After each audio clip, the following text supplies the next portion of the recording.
guys. Pero dili naman siya dili naman siya jud lala, no. So moto siya every week ko nagauli, nagapalit og tambal sa iyaha sa balay. Kapit ko sa tagom kasi sa tagom mi nagparisita, sa tagom mi nagpatambal. So that's why every week yung ko nagauli after sa shift. Then pag uli pa nagbalay, syempre mag-isip paon sa ibuhaton. And especially ang mga documents ni mama sa iyahang pagpa-transfer sa title, which is kanang grabe jud guys nako nga pagpaningkamot from the start. Pero I can say na there's also like kanang progress kasi from BIR, bayad sa mga taxes, bago lang ko nakabayad sa inheritance tax, and I've learned something. Also, I have experienced yung mga challenges. Hello, Raj Norax. Hello, shout out to you.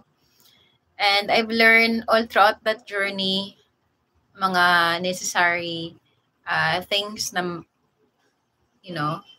na-learn na ako, especially when it comes to processing documents.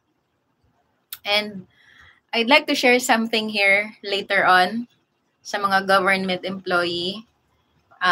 Dili man na for everyone, pero shout out lang sa akong gusto i-shout out, no?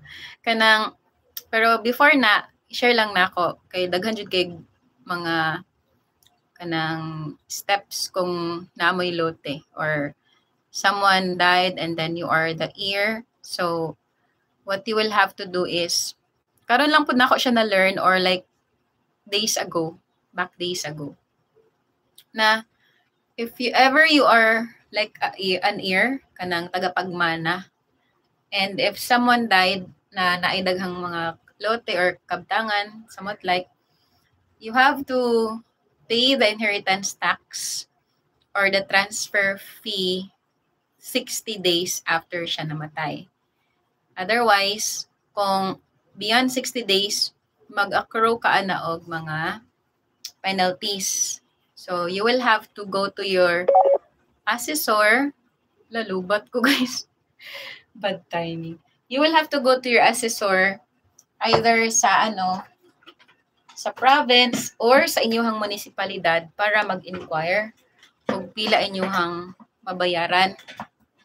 No, kay as the year goes by nga wala mo nagbayad, daho kayong penalty, guys. No, nakita nyo na ako ang penalty. Kay lobat naman ta. Kailangan ako i-charge. Daho jud kay siya, guys. As in. So, it would have been better kung nadali na mo siya.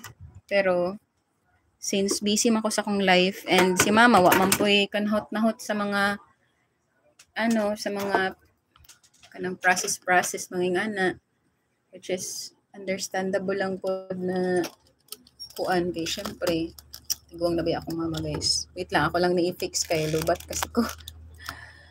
Lubat ko. Wait lang, fix lang na ako. Thank you for staying. So mo to, guys, dapat as a reminder, need na to i-settle lang atong inheritance tax 60 days after mamatay katong state, spelled ESTATE. So wait lang, nagutoy something diri nga pwede na to maklik, no? And I wanted to go back to it, guys.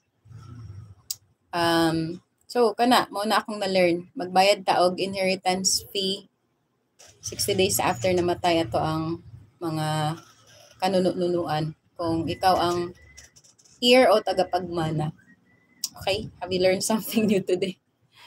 Ka-weirdo. Okay. Gusto lang na ako i-share.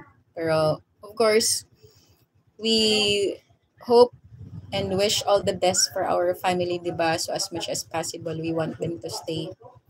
And it's inevitable. You are beautiful. You're also beautiful. Thank you. Handsome di ay. Beautiful or handsome?